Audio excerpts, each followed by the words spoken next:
నవరత్నాల పేరు పల్లె రాత మార్చినోడు మళ్ళీ స్వచ్ఛమైన దాగరా ఎన్నికల సమర పేరు రోగించి కదిలాడు విజయం అందించక కదంతో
మన ప్రీత ముఖ్యమంత్రి జగన్మోహన్ రెడ్డి గారి బలపరిచిన అభ్యర్థిగా మరి నేను పోటీ చేస్తున్నాను.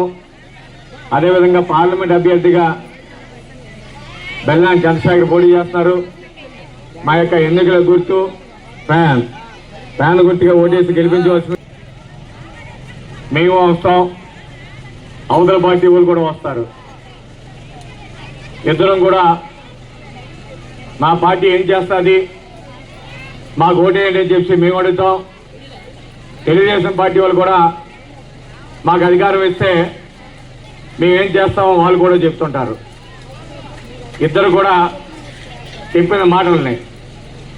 ఎవరైతే మంచి చేస్తారో వాళ్ళకి ఓటేస్తే మా జీవితాలు బాగుంటుంది ఆలోచనతోనే ఆ పార్టీని ఓటేసి గెలిపించే అధికారం ఇస్తాం. మనం ఇచ్చిన తర్వాత ఆ పార్టీ మోసగిస్తే మనం ఏమి చేయలేం 5 సంవత్సరాలు.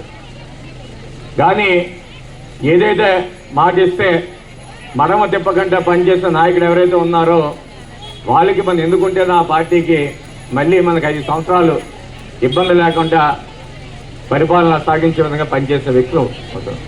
ఆ విధంగా 2014 ఎన్నికల్లో ఆ రోజు తెలుగుదేశం పార్టీని గెలిపించారు. 2019 వచ్చారు కానీ జగన్మోహన్ రెడ్డి గెలిపించారు. 2014 ఎందుకు గెలిపించారు జగన్మోహన్ రెడ్డి గెలిపించకుండా చంద్రబాబు నాయుడు ఎందుకు గెలిపించారంటే ఆ రోజు ఆయన ఇచ్చిన హామీలు ప్రజలకు నచ్చాయి. ఏ హామీలు ఇచ్చాడు ఆయన? రైతు రుణమాఫీ అన్నాడు. బ్యాంకుల్లో మా వడ్డీ అంతా రుణమంతా తీరిపోద్ది కదా, మేము చేసిన అప్పులన్నీ కూడా తీరిపోతాయి కదా రైతులందరూ కూడా నమ్మి ఆ రోజున రైతులందరూ కూడా చంద్రబాబు నాయుడు కొట్టేశారు. అలాగే మహిళలందరూ కూడా డాక్టర్ రుణమాఫీ అంటే మేము కట్టిన రుణం అంతా కూడా తీరిపోద్దిగా అని మహిళలందరూ కూడా ఓటేసి ఆయన గెలిపించారు. ఈ నమ్మే ఓటేసి 2014 అధికారం తీసుకొచ్చాడు. ఏమైనా చేశాడా ఆయన?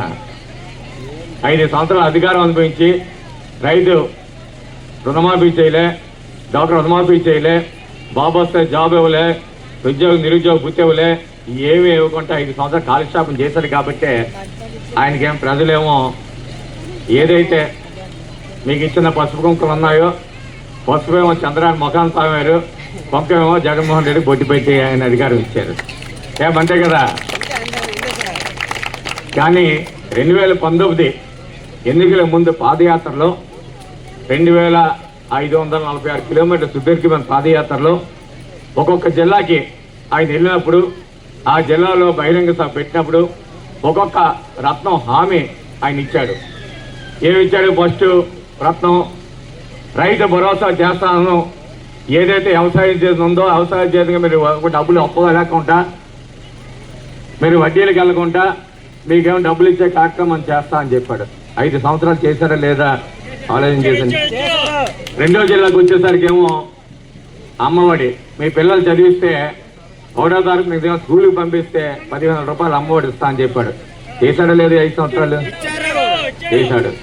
మూడో జిల్లాకు వచ్చేసరికి ఆసరా 4 సంవత్సరాల్లో మీ వడ్డీ తీరుస్తుంది. ఏప్రిల్ 15వ తారీఖున ఎవరికైతే అది వడ్డీ ఉందో, అదే రుణం ఉందో 4 విడతలుగా సుమారు 25,000 కోట్ల రూపాయలు ఉంది. ఆ 25,000 కోట్ల రూపాయలు కూడా మా అక్క చెల్లెమ్మగా 4 విడతలుగా నాకు అవకాశం ఇవ్వండి, తీరుస్తా అని చెప్పాడు. తీర్చారా లేదా? తీర్చాడు. ఇంకా చేయూత జిల్లాకు వచ్చేసరికేమో వాళ్ళందరూ కూడా ఆర్థికంగా ఇబ్బంది లేకుండా ఉండడానికి 18,500 రూపాయలు ఇస్తా ఉన్నాడు. ఇచ్చే కార్యక్రమం 3 విడతలుగా అయిపోయింది. 4వ విడత బటన్ నొక్కడు. రేపు 25వ తారీఖు నుంచి ఆ డబ్బులు కూడా వచ్చే కార్యక్రమం చేస్తున్నారు. ఇది 4వ విడత కార్యక్రమం. రేపు 25 నుంచి పడతాయి డబ్బులకి. 4వ విడత కార్యక్రమం. ఇంకా అలాగే దారి పొడుగున వెళ్ళినప్పుడు ఆటో సోదరులు మాకు కూడా ఇబ్బంది అవుతుందంటే వాళ్ళకి 10,000 రూపాయలు ఇస్తా అని చెప్పాడు. 10,000 రూపాయలు ఇచ్చే కార్యక్రమం చేశాడు. ఇంకా చాకళ్ళు, మంగళ్ళు, మీ ఉన్న దర్జీ వాళ్ళు, వీళ్ళందరికీ కూడా ఇవన్నీ చేశాడు. ఒకటి అడుగుతున్నాను, చంద్రబాబు నాయుడు గారు అప్పు చేసి ఇచ్చేస్తున్నాడు పేదవాళ్ళకి, వీళ్ళందరికీ దోచిపెట్టేస్తున్నాడు. ఎవరికి దోచిపెట్టాడు? ఆయన జోబులు వేసుకోలేదు కదా. ఎవరికి ఇచ్చాడు? మీకు ఇచ్చాడు. ఒకటి అడుగుతున్నాను, ఈ రోజు మనకు వర్షం పడకపోతే, మనం పట్టపోతే ఏం చేస్తాం? మన కుటుంబాన్ని పోషించుకోవడానికి నువ్వు అప్పు చేస్తావా, లేకపోతే కుటుంబాన్ని ఏమో పస్తులు ఇస్తావా? అప్పు చేస్తే కదా మన కుటుంబాన్ని రక్షించుకుంటా.